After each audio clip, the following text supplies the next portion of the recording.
Hi, I'm Pauline, and in this video, I will share insights from two school visits, a Year 1 Maths class at Meadowbank Public and a Year 7 Indonesian class at Wright Secondary.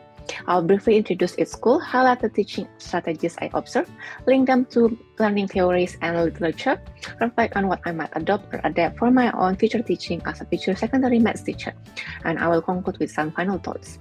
Now let me introduce the schools a bit further. Both Meadowbank Public and Wright Secondary are public schools. According to ACAR 2025, both are co-ed schools with a balanced number of female and male students. More than 80% of students at Meadowbank Public are from English-speaking backgrounds, while at Wright Secondary is lower at less than 70%. Firstly, I recognize that both classrooms have embedded structure. Students are very familiar with how the class was set up and the routine of the lessons, the display of behaviorism theory, where students have shown a reflex response to stimulus through repetition as is explained by Harasim 2017.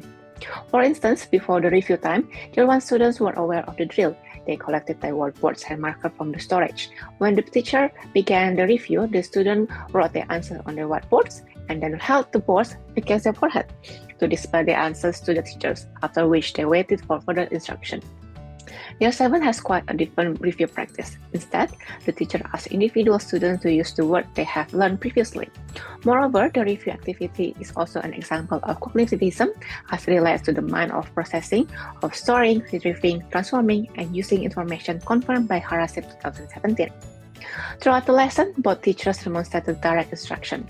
This is an effective methodology as it helps students to continuously learning and progress according to Stockard, Wood, Pauline, and Corey 2018. This is because direct instruction enables control of traditional variables that disrupt effective learning, such as student tardiness and absences, explained by Mason and Otero 2001. The next methodology is the seating arrangement. I noticed that there are differences between these classes. The maths class has a cluster, semicircular arrangement, while the language class is set up in rows and columns.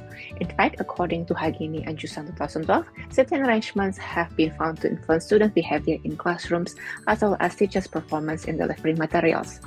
Both offer different benefits reported by Yang, Zhou, and Hu 2022. A semicircular arrangements allow students to be equidistant from the teacher, while rows and columns enable easier supervision and monitoring. The different seating arrangement lead to different strategies for student engagement. The primary teacher prefers to stay in one spot to monitor while students approaching her during individual work time, while the secondary teacher walks around the classroom while delivering the material, monitoring, and still keeping two-way directions. This is another example of constructivism, as highlighted by Tennyson and Falk 2015, that is the social interactions of students with their teachers. Although they showed different monitoring practices, both teachers showed examples of Vygotsky social cognitive theory as explained by Koo, Philipson, and Philipson 2015. They both deliver meaningful and dynamic instructions that highlight the social and cultural aspects, supporting psychological development of students. Some methodologies discussed, such as embedded structure, effective monitoring, and direct instructions, were part of my own schooling and are ones I will adopt in my teaching. Furthermore, I had not considered how much a seating arrangement impact classroom effectiveness, but the visit made this clear. Overall, the experience from such visits also prompted me to think critically about how to create an engaging classroom. While I may not replicate every strategy directly, like asking secondary students to write their own answers on whiteboard for their forehead, I will seek age-appropriate, engaging alternatives. I was especially inspired by the secondary teacher's dynamic presence, moving around, multitasking, and offering individual support, the strategy I will directly adopt. This showed how effective engagement can boost both learning and student well-being, and is an approach I am to develop in my own practice. In conclusion, these visits have deepened my understanding of how different teaching methods align with theory and student needs.